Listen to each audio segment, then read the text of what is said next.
In this video, I want to talk through all of the symptoms and replacement tips when going to do the valve cover job on one of these 3rd generation Toyota 4Runners. So now, kicking it off, the symptoms are very straightforward. If you have wetness or moisture around the perimeter of your valve cover, it's most likely leaking and going bad. On top of that, you will then have that oil seep down on top of the exhaust manifold and you will smell a burning oil smell. And here we have a really nice look at the oil seeping out of my valve covers down onto my exhaust manifold.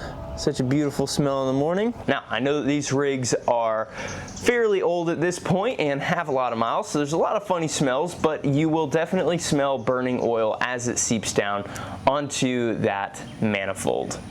All right, with the symptoms out of the way, let's talk about tips.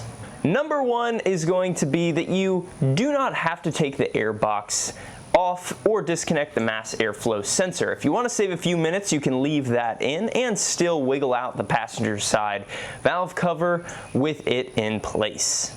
Number 2, and this is going to be a bit of a two-parter. If you are removing the throttle body, there are 2 hoses that channel coolant through the bottom of the throttle body.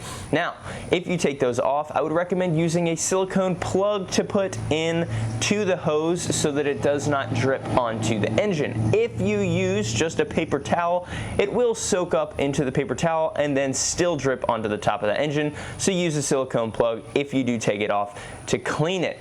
Additionally, tip 2.2, you can leave potentially the throttle body in place and just move it to and fro as you are taking components off and loosening pieces up as you go to remove the valve cover. Not a step that I did, but something that I think you could do as you go through this job.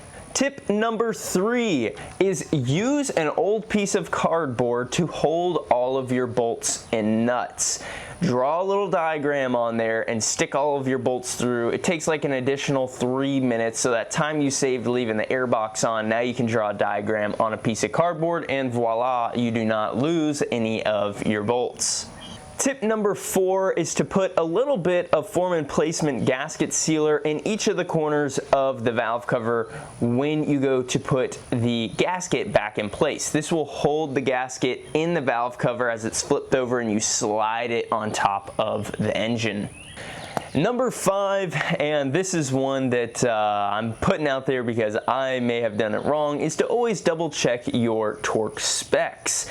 On the driver's side, I could not remember if the cam plug was torqued to spec, and I had already put the valve cover back on.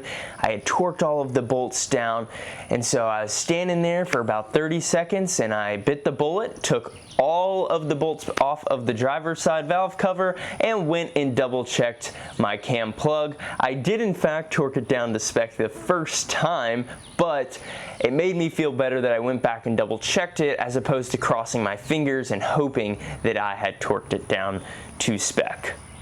Alright, these last few are more so just general tips when going to do any maintenance repair, but number 6, clean up all the surfaces as you go. You're taking a lot of components off of the engine and you have access to clean out some dirt, road grime as you go. Also, the valve covers, you can blast off the top of them, even the insides of them, just to clean them up, freshen them up a little bit. If you're wanting to paint them, I guess this is an opportunity to do that as well. Number 8, when you go to fire up the car after doing the job, you're most likely going to have some smoke that builds in the air, and that's because as you take these valve covers off, a little bit of oil is once again going to seep down onto the manifold. As your manifolds heat up, that oil is going to vaporize, burn off, and you are going to have a lot of smoke in the air. Monitor it for 5-10 minutes or drive it around the block and see if the smoke is building or if it has subsided. If you have it subside, you're good to go. All of that oil has burned off. If it keeps smoking, maybe double check and make sure you've torqued everything down to spec and that gasket seated well around the head. Lastly, with any job, make sure you have all of your parts before you start the job, all of your tools before you start the job. There's nothing worse than getting halfway through and realizing you're missing a part or you don't have a specific tool to finish out the job.